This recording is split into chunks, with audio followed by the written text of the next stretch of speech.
Hello, I'm David Goldsmith. In these next few minutes, I'm going to be talking about daydreaming. This past week, I read an article in the Wall Street Journal which I thought was fabulous. It was entitled, "A Wandering Mind Heads Straight Towards Insight." The article talked about people such as Archimedes, Isaac Newton, Descartes, Einstein, all people had brilliant minds, and how these individuals spent a lot of time daydreaming. But in the research, what they indicated that physiologically, the daydreaming was also much different than we had perceived. Daydreaming was not a lowered sense of thinking, but actually the brain is firing at rapid speed, meaning that more is happening in the time that we spend daydreaming than we believe. I immediately translated that to the business environment, thinking about all the daydreaming and how powerful that is. I've come up with 4 different things I think people should be thinking about when they think about daydreaming.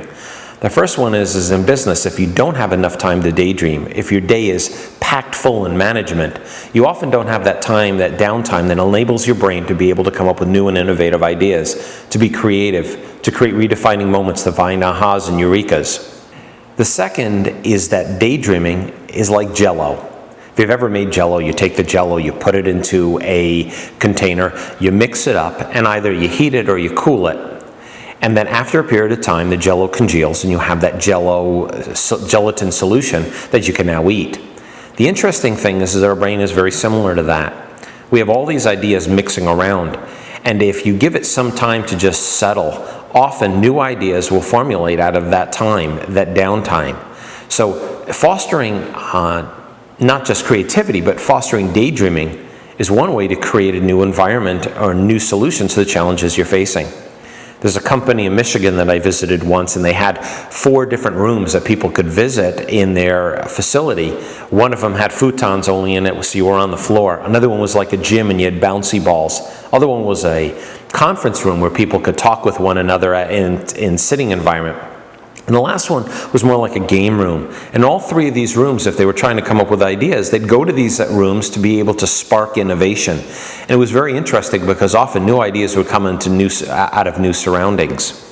The third one is there's a lot more to daydreaming than just daydreaming when it comes to your history. We often believe that if we spend time daydreaming, we'll come up with something new, but I want you to consider this. When you sit down to daydream, when you're daydreaming, you're bringing together several activities. The first one is you're bringing ideas that you've formulated in the past, good or bad, so that you can roll them over in your head to see if they work. You're bringing theories that you've learned throughout your life, maybe a book you've read or something that you've experienced in school that gives you a different insight, and you're now challenging those ideas. You're bringing insight of your own, things that you see. You're uniquely you. You see things from a different perspective, even if it's just from your height, your weight, your color, your nationality. All of those things bring a different set of eyes to the table.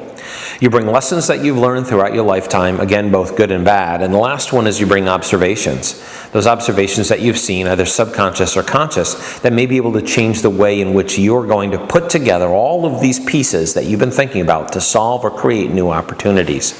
Flashes of brilliance aren't always a flash. They take a long time to develop, and sometimes a flash of brilliance may take years in the making. The last idea that I came up with or thought about was that if you're going to be daydreaming and you're not bringing new experiences to your life besides the work environment that you have, you're probably putting yourself at a disadvantage. I mean, think about the last sport that you've picked up that's brand new. I just about a year and a half ago picked up cycling. I now cycle about 20 miles a day. And no one could have told me how enjoyable it could be, nor the things that I would learn from that experience.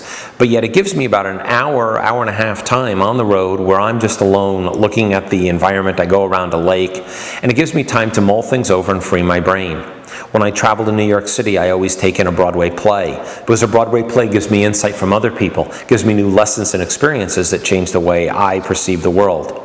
I mean, picking up a book is a good way to experience. Going to a movie, trying a musical instrument, going mountain climbing, spending time with friends, working on gardening, learning to pick up a new hobby.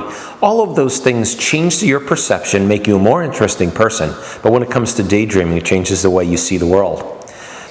So, start daydreaming.